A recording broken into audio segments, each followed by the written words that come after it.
Hello tout le monde, comment vous allez bien? Aujourd'hui, on se retrouve pour une nouvelle vidéo. Ça fait longtemps qu'on ne s'est pas retrouvé sur cette chaîne pour parler de séries. J'avoue que ça fait même longtemps qu'on ne s'est pas retrouvé pour une vidéo. C'est vrai. Bon, c'est juste que, comme vous voyez, on a changé de maison. Du coup, je vous expliquerai ça plus tard. Aujourd'hui, c'est pas le sujet.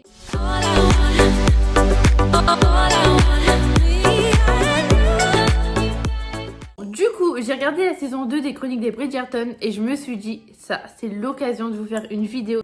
Puisque j'ai vu que l'épisode 1, donc pour la saison 1, donc il a déjà d'un an, vous a beaucoup plu. Donc, aujourd'hui, on se retrouve pour 10 secrets des Chroniques des Bridgerton, saison 2.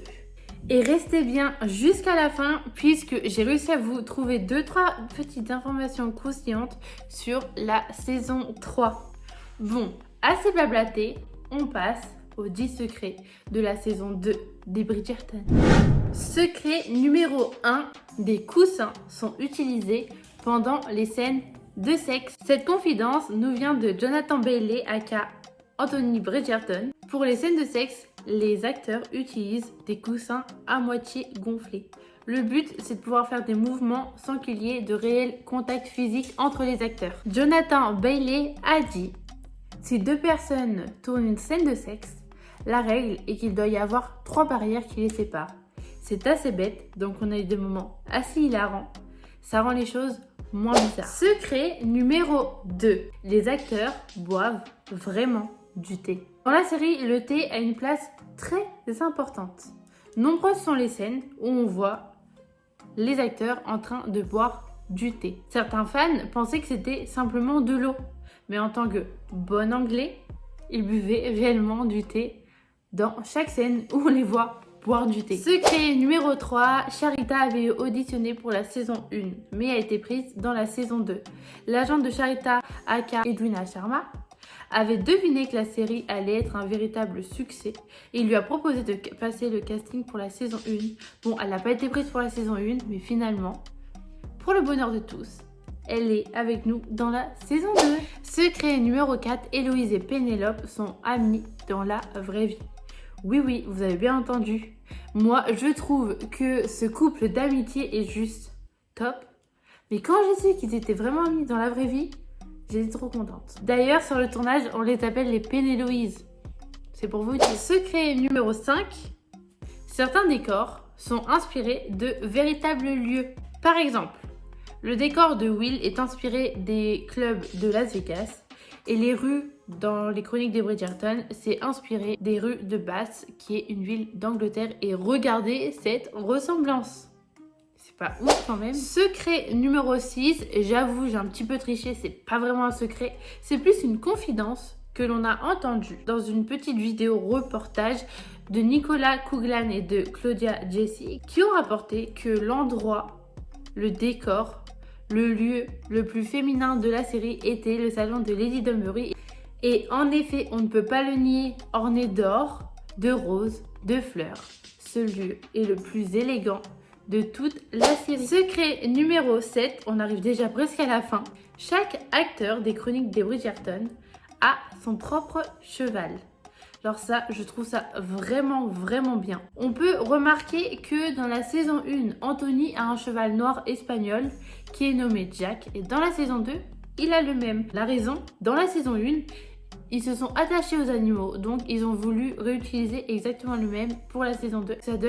Ça humanise un petit peu la chose. Ce ne sont pas juste des chevaux pour faire des films. Vraiment, il y a eu un attachement entre les acteurs et les animaux. Et ça, je trouve ça trop bien. Secret numéro 8, et qui pourrait en intéresser plus d'un, certaines scènes de sexe ont été coupées pour la version finale. Pourquoi, vous allez me dire? Certains fans se plaignent du manque de scènes de sexe, surtout la saison 2. Jonathan Bailey explique que c'est pour donner un petit peu plus de profondeur au personnage, un petit peu plus de profondeur à la relation des humains entre eux. Et ça, honnêtement, je trouve ça vraiment top. Et puis, on n'est pas dans la même histoire que la saison 1. Dans la saison 1, on a l'histoire d'une Daphné qui découvre sa sexualité. Dans la saison 2, Anthony et Kate connaissent déjà leur sexualité. Là, c'est plus sur une histoire d'interdit, de relations interdites, de tensions sexuelles, d'attirance mutuelle. C'est complètement différent. Secret numéro 9, on peut voir Simone Ashley dans Sex Education. Alors, pour tous les fans de Netflix... Donc pour tous les fans de Netflix... Donc pour tous les fans de Netflix et surtout des productions originales Netflix, je pense que ce secret n'est pas un secret pour vous. Car dans Sex Education, on peut la voir dans le rôle de Olivia Annan, qui est une fille assez populaire, qui est amie avec Ruby, mais Ruby la rabaisse souvent et c'est elle qui va envoyer la photo de son vagin à tout le monde. Vous vous souvenez ? Et secret numéro 10, dernier secret mais pas des moindres, le look de la reine Charlotte est inspiré de Beyoncé. Beyoncé, s'il vous plaît. En effet, Mark Pilcher, qui est le maquilleur et le coiffeur de la série, s'est inspiré de Beyoncé dans Membre d'or de Austin Powers pour pouvoir faire les looks de la reine Charlotte. Il a dit « J'ai vu Beyoncé dans Membre d'or d'Austin Powers et c'est là que j'y ai pensé. C'est ce que je veux. Je voulais le plus grand afro que quelqu'un ait jamais vu. » Bon, maintenant, je vais vous donner mon avis. Il est assez mitigé. Au départ, attachée à l'histoire d'amour entre Daphné et le Duc, j'étais un petit peu déçue de ne pas les retrouver dans la saison 2. De plus, j'ai trouvé que la saison 2 était assez répétitive dans le temps puisque c'est aussi basé sur la saison des balles, tout ça. Et ça, j'ai trouvé un petit peu dommage. J'étais un petit peu déçue de voir que c'était exactement la même période, mais genre juste un an plus tard. Mais malgré le fait que ce soit la même période, on a une saison qui est basée sur une autre thématique, sur quelque chose de différent, sur la tension sexuelle entre deux personnes. Donc comme je vous ai dit tout à l'heure, ce n'est plus une découverte du plaisir charnel. Ensuite, je pense que beaucoup de personnes pensent et sont déçues qu'il n'y ait pas assez de scènes de sexe dans la saison 2. Et ben moi je pense tout le contraire. Je trouve ça beaucoup plus torride, la tension qu'on peut voir à l'écran entre les deux acteurs, plutôt que du sexe, quoi. Parce que la seule scène de sexe véritable qu'il y a entre Anthony et Kate, elle est ouf quand même. Elle est ouf puisque on ressent tout le désir de toute la saison à ce moment-là en fait. Et je trouve ça 1000 fois plus intriguant, 1000 fois plus intéressant, 1000 fois mieux de faire patienter le lecteur à ce qu'il ressente toute cette tension. Franchement, j'ai kiffé cet aspect-là et j'ai 1000 fois préféré que la saison 1. Là, c'était giga intriguant, giga... On était à fond, quoi. On était dedans. Moi, je préfère quand c'est tourné comme ça, en fait. J'ai aussi beaucoup aimé la place que Louise Bridgerton a pris cette saison puisque féministe dans l'âme, dans un siècle où la femme n'a pas de place à se faire, elle est indépendante et rêve d'autre chose que de bal et de mariage. Elle apporte beaucoup de légèreté dans ce monde sophistiqué et princier. Et j'ai trouvé ce rôle super intéressant. Et ça a changé un petit peu. Et franchement, je trouve qu'elle a défendu la place des femmes. En revanche, j'ai moins aimé tout le côté de Lady Whistledown. Le problème, c'est qu'on sait qui est Lady Whistledown. Il n'y a plus d'intrigue, il n'y a plus de suspense sur ce côté-là. Ça, je trouve ça un petit peu embêtant. Et ils ont un peu essayé de mettre un genre de suspense avec Pénélope quand elle devait écrire un article contre son amie. Même ça, j'ai trouvé que c'était pas à la hauteur.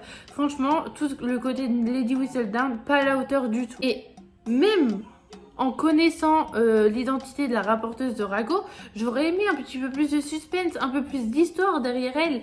Et en plus, la modiste qui est venue s'incruster comme ça, franchement, j'ai pas trop aimé tout le côté de Lady Whistledown. J'ai pas trop kiffé du tout, non. Bon, ça, ce n'est que mon avis. Par contre, j'ai des affirmations pour la suite de la série. Tout d'abord, il y aura bel et bien une saison 3. Elle va sûrement être tournée cet été et elle va sûrement sortir à peu près dans la même date que cette année, mais l'année prochaine, donc mars-avril. Ça, on en est sûr. Il y aura aussi une saison 4 et un spin-off sur la reine Charlotte. Ça, c'est les équipes créatives de Chroniques des Bridgerton qui l'ont confirmé. Maintenant, à quoi s'attendre dans la saison 3 ? Shonda Rhimes, donc la réalisatrice de la série, a annoncé: il y a 8 enfants Bridgerton, donc nous avons pour projet de suivre les histoires romantiques de chacun d'entre eux. Néanmoins, on ne va pas nécessairement suivre l'ordre des livres, mais chacun aura son histoire.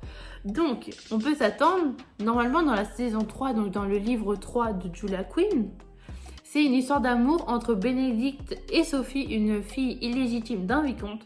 Normalement, pendant la saison 3, on devrait parler de ça. Mais dans la saison 2, on voit une histoire qui commence à naître entre Héloïse et son écrivain.